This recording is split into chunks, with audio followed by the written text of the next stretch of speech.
আজ আমরা শিখতে যাচ্ছি 7x7 ক্রমের ম্যাজিক বর্গটা গঠন কিভাবে করব সেটি। তো 7x7 ক্রমের ম্যাজিক বর্গটি গঠন করতে আমাদের 1 থেকে 49 পর্যন্ত নাম্বারগুলো প্রয়োজন হবে। কিভাবে আমি বুঝলাম, দেখো আমি প্রথমেই যে আমাদের যত ক্রম থাকবে সেটা লিখে নিব 7x7। তো এটাকে মাল্টিপল করে দাও, কত আসবে 49। এটা থেকে আমি বুঝেছি কি যে আমার 1 থেকে 49 পর্যন্ত নাম্বারগুলো নিয়ে ম্যাজিক বর্গটি গঠন করতে হবে। এখন ম্যাজিক বর্গ সংখ্যাটি আসলে কত সেটা যদি আমি জানতে চাই, আগে একটু বললে যে ম্যাজিক বর্গ সংখ্যাটা আসলে কি। এখানে দেখো 7টা সারি, 7টা কলাম এবং 7টা সারি রয়েছে, এজন্য এটার নাম 7x7 ক্রমের ম্যাজিক বর্গ। এবং এই 7x7 ক্রম হওয়ার কারণে যে কোনো সারি বা যে কোনো কলামের প্রত্যেকটা নাম্বার যদি তুমি যোগ করো, যোগ করলে দেখবা যোগফলটা একই আসে, এটাকেই আমি বলি ম্যাজিক বর্গ সংখ্যা। তো ম্যাজিক বর্গ সংখ্যাটা কত হবে সেটা আমরা এই ফর্মুলার মাধ্যমে বের করতে পারবো। তো ফর্মুলাটা কি আছে বলো তো, n × n² + 1/2।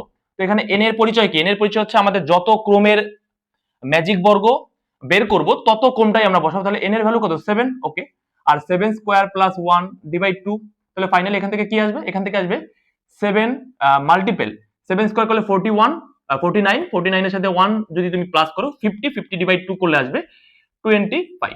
তাহলে ফাইনালি এখান থেকে যদি মাল্টিপল করো আসবে 175। আচ্ছা, তো আমাদের এতটুকু আমরা ক্লিয়ার হয়ে গেলাম যে যে কোনো সারি, যে কোনো কলাম অথবা ডায়াগোনাল অথবা কর্ণ বরাবর সব নাম্বারগুলোকে যদি আমরা যোগ করে দেই আসবে কত? 175। এবং এই 175টি হচ্ছে আমাদের ম্যাজিক স্কোয়ার নাম্বার অথবা ম্যাজিক বর্গ সংখ্যা। তো কিভাবে বের করতে হবে আমি বলে দিচ্ছি। 5x5 ক্রমের ম্যাজিক বর্গ যদি তুমি বানাও, 11x11, 7x7, এই তিনটা ক্ষেত্রে তোমার একটা নিয়ম খাটালি হবে। সেটা কেমন? আমি প্রথমে যেটা করব সেটা হচ্ছে কি, এই যে 3টা কলাম এখানে 7টা কলাম রয়েছে, 7টা কলামের মধ্যে মিডিলে বা সেন্টারে কে অবস্থান করছে বলতো? এই কলামটা। তো এখান থেকে আমাদের যাত্রা শুরু হবে। কত থেকে যাত্রা শুরু বলতো? 1 থেকে। তো তোমার কাজ কি? প্রথমে এখানে অন লিখে ফেলা। ওকে, এবার এই অন লেখার পরে এখানে একটা তীর চিহ্ন দিব। এবার এই তীর চিহ্ন বরাবর যদি আমি কোনো ঘর পাই বা কোনো বর্গ পাই, তাহলে আমি কি করব? সেই বরাবর আমার পরবর্তী নাম্বারটা আমি লিখবো। যদি আমি না পাই তাহলে এদিকে আমি এটা বর্ধিত করব। যদি আমি কোনো ঘর পাই, মানে এই যে তীর চিহ্নটা, তাই তো, এটার যদি এই বরাবর আমি বড় করি তাহলে এদিকে কোনো ঘর আমি পাবো না। আবার এই তীর চিহ্নটার এই অংশটুকে যদি আমি বড় করতে থাকি তাহলে কি আমি এই ঘরটা পাবো না? পাবো। অনেকে বলতে পারে যে এই ঘরটাও তো পাই, এই ঘরটাও তো পাই, কিন্তু না, আমরা নিব কি একেবারে নিচের বা সর্বশেষ ঘরটা। তাহলে কি পাবো বলতো? অনের পরবর্তী ঘর কি আমার? এইটা। তাহলে এটা 2। এইবারে এই তীর চিহ্ন বরাবর তো আমি ঘর পাচ্ছি, এইটা। তাহলে এটা কত হবে? 3। আবার এই তীর চিহ্ন বরাবর কত হবে? 4। সেম ভাবে এখানে একটা তীর দাও, কোন ঘর তুমি পাচ্ছ না। আর যদি তুমি ঘর কোনো না পাও তাহলে তুমি একটু ডান পাশে লক্ষ্য করবা, বাম পাশে লক্ষ্য করো। সেটা কি? এই অংশটুককে তুমি এদিকে বর্ধিত করবা, করলে আর এই অংশটুককে এদিকে তুমি বর্ধিত করলে, এদিকে কোনো ঘর তুমি পাও না, বাট এদিকে কিন্তু তুমি ঘর পাও। এবং এদিকে অনেকগুলো ঘর থাকা সত্ত্বেও আমরা শেষেরটা কেন নিব? কারণ আমরা সর্বশেষ ঘরটা আসলে নিব। তাহলে 4 এর পরবর্তী নাম্বার কত? 5। তাহলে এটা দিব 5। এবার এই তীর চিহ্ন বরাবর কি হবে? 6। এটা হবে 7। আচ্ছা, এবার এই তীর চিহ্ন বরাবর দেখো ঘর কিন্তু অলরেডি আছে এবং বুক সেই ঘরটা। আর যদি এরকম অবস্থা আমরা পড়ে যাই যে চলতে চলতে তীর চিহ্ন বরাবর কোনো ঘর পাই, সেটা বুক থাকে, তাহলে এই 7 এর পরবর্তী ঘরে আমি নাম্বারটা লিখি, সেটা হচ্ছে 8। পরবর্তী তীর চিহ্ন দিলাম, এই ঘরটা আছে তাহলে এখানে দিব 9। এই ঘরটা আছে এখানে দিব 10।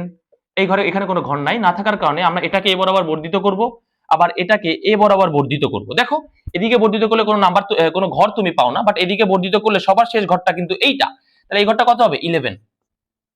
এবার পাশাপাশি যদি আমরা এই ঘরটাকে যদি বর্ধিত করি, মানে এখানে যদি তীর চিহ্ন দিই তাহলে এটা পাবো কত? 12। পাশাপাশি এটাকে যদি আবার আমরা এখানে তীর চিহ্ন দিই, এখানে কোনো ঘর পাই না, তাহলে এদিকে এটা বর্ধিত করব, এদিকে এটা বর্ধিত করব। তাহলে এদিকে কোনো ঘর না পাওয়ার কারণে আমি এদিকে একটা ঘর পাচ্ছি, সর্বশেষ ঘর হচ্ছে এইটা, তাহলে পাবো 13। ওকে, পাশাপাশি এবার এই 13 কে আমরা যদি এই দিকে তীর চিহ্ন দিই কত পাবো বলো? 14। এদিকে তীর চিহ্ন দিলে এই ঘরটা বুক, তার মানে এটা হবে 15। দেখো তার মানে কয়টা নিয়ম তোমার মনে রাখতে হবে? 2টা নিয়ম একটু মনে রাখলেই হচ্ছে। সেটা হচ্ছে কি যে তুমি প্রত্যেকটা নাম্বার দেওয়ার পর তুমি একটা তীর চিহ্ন দিবা। তীর চিহ্ন দেওয়ার পরে যদি সেদিকে তুমি কোনো ঘর পাও তো ভালো, সেখানে আমরা নাম্বারটা বসিয়ে দিব। আর যদি কোনো ঘর না পাই তাহলে কি করব? ওই তীর চিহ্নের একটা অংশ বাম দিকে বর্ধিত করব, আর একটা অংশ নিচের দিকে বর্ধিত করব। করার পরে বাম দিকে অথবা নিচের দিকে যে কোনো একদিকে আমি ঘর পেয়েই যাব। যেদিকে পাবো তার সর্বশেষ বা সর্বশেষ যে ঘরটা থাকবে সেখানে আমি নাম্বারটা বসাবো। তাহলে দেখো এবার আমি কত পেয়েছি? 15।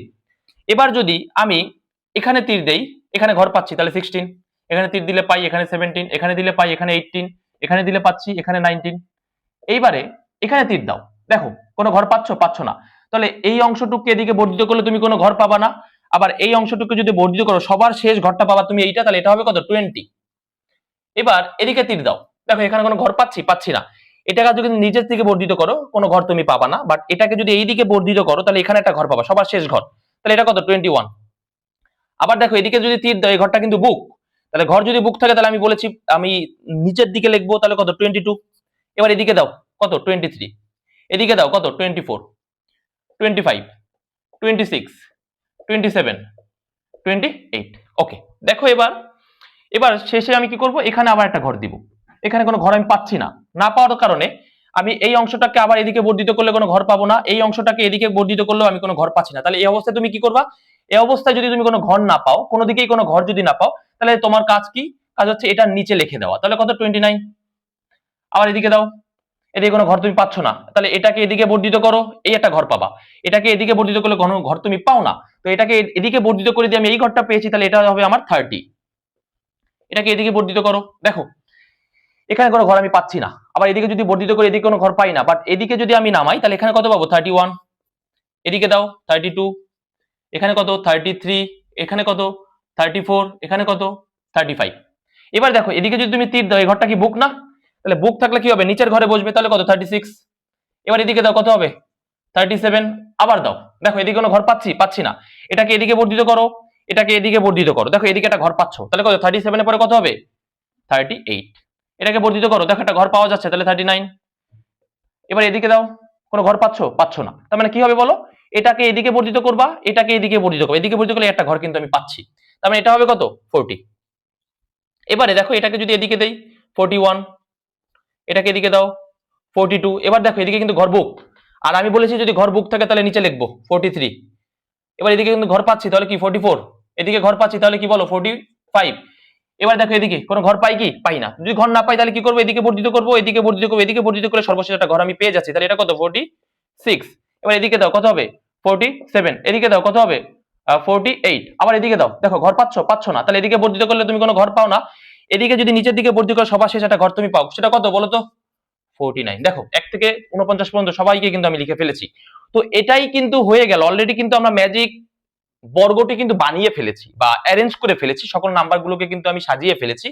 এখন যদি তুমি এখানে 39, এখানে দেখো 39 plus 1 plus 48 plus 10 plus 19 plus 28, এটাকে যদি তুমি ক্যালকুলেট করলে দেখবে আসবে 175।